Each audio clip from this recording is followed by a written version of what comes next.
Hi, everyone. I want to go over this particular exercise in the week 6 folder. And this is regarding citing your sources and using support from the two articles inside your essay. And I just want to show you what that would look like. Okay. And this is going to be practice that you can try after you watch this video. So I have an example for you. I'm going to start with the in-text citation. So when I say in-text citation, I'm actually just referring to this right here, this tiny little part, which I'll explain in just a moment. So you can see the quote is right here in the middle. It's really common to kind of sandwich a quote. So you have, you're introducing your paragraph, you've got a quote, and then you have some follow-up thoughts after the quote. So it's a good way to structure your paragraph. Okay, so this is just an example, just pretending I'm writing the same essay as you guys. I've even used a quote that a lot of you had mentioned in the week 5 discussion board, which is a good one. Okay. So let's just read this together, and then I'll go back to explaining this. So we have deciding to go no contact with your family or an individual family member may seem extreme, but there are often good reasons to do so. People carry a lot of shame if they admit not talking to a brother, sister, cousin, or even a parent, but there is often a good reason why. According to Kwan, author of No Mel Robbins, Life Isn't Too Short to Fight with Family, there are many reasons why cutting contact with family might sometimes be the best thing a person can do for themselves, like in the case of physical, sexual, emotional, and or psychological abuse. I think if a family member is causing physical and mental pain, we all have the right to choose to cut contact with this person. Being a family does not give people the right to do whatever they want to another family member. It's not a free pass. So again, I've got my topic sentence. You know the direction that I'm going to go in with this paragraph. I have outside support, which is great because we know Kwan is a social worker, so it makes my point even stronger. And then some follow-up statements at the end. So this is what I mean, and this is what I recommend when I say, support your ideas with the articles that we read. Okay, so when I say in text citation, what I'm looking for in parentheses is the author's last name and the year. So most of the time, you should have those. If you don't, sometimes you might want to question the legitimacy of the article. But I also want to point out here the period is not going to go here.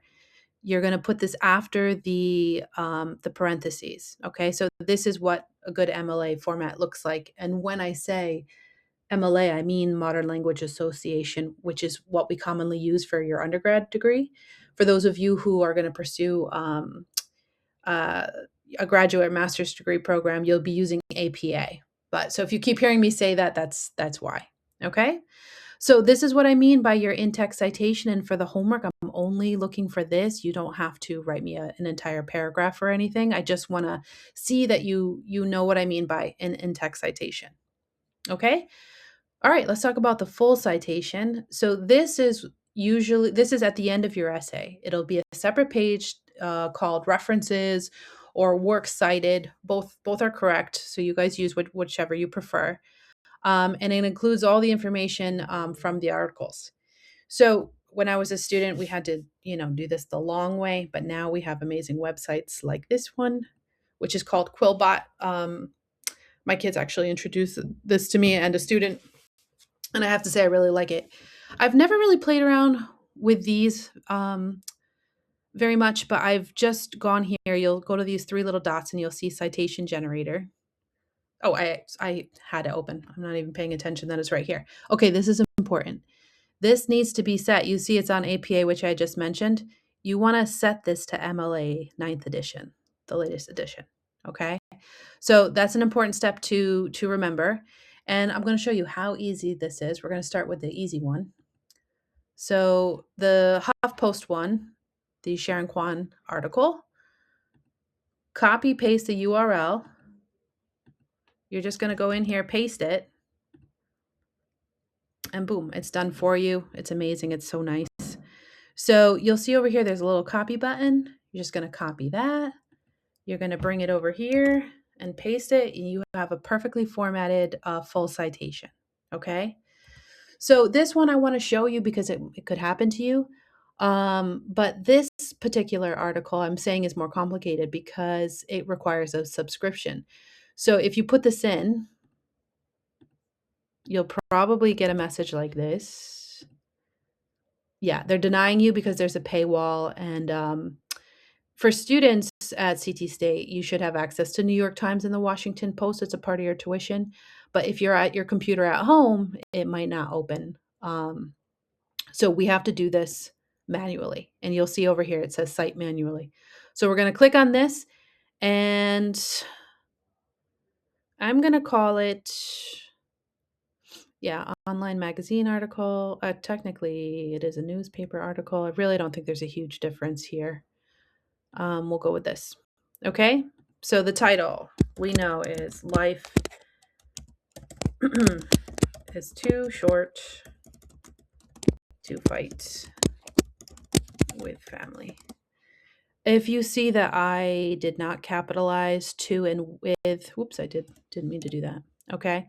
Yeah, I'm even going to ignore this. Is because prepositions are usually, in, on, at, to, with are not capitalized within a title. So that's why I did that. All right. Newspaper name, New York Times. Yes. So we're going to add a contributor. We know it's actually two. Mel Robbins, we know is the first one. There, and to add another, just keep hitting this button. The other one is Carl, but I'm forgetting the last name. We have to remember this too. November 26, 2025. Pillimer. Save. So we know it's 2025. We know the date was November 26. You can ignore this access date. I never set that. Again, the publisher is New York Times. And the URL, we're going to go back here, make sure we copy that, which I think I already did, but that's okay. Okay, click save, and there you go. It's created. It's just a few extra steps if there is some kind of subscription that blocks you. Okay, so I'm going to copy that, and I'm going to put this in Blackboard so you guys have this. You don't have to worry about creating these for your essay because we've done them together right now. So those are all set. Okay. And of course, this would be a separate last page of your essay. All right. So those are done. So with these examples, you can go back here. I've just given a random article from Psychology Today. I want you guys to click on that and just practice what I just showed you in the video. I've reiterated here too. You don't have to write me a full paragraph. Just show me what the in-text citation would look like. Okay. So this shouldn't take you too long. Watching the video is going to take you, more time than actually doing this. So the Quillbot is located in the helpful writing tools. And if you use Google Docs or you have another way to do that, that's fine. So Quillbot's right here. So you go ahead and click on that.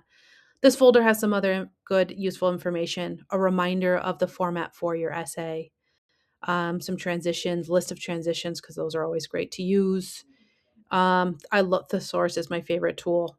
So if you're stuck in a word and you feel like you keep saying very, you can just throw that in here and it'll give you another bunch of options as well. So, okay.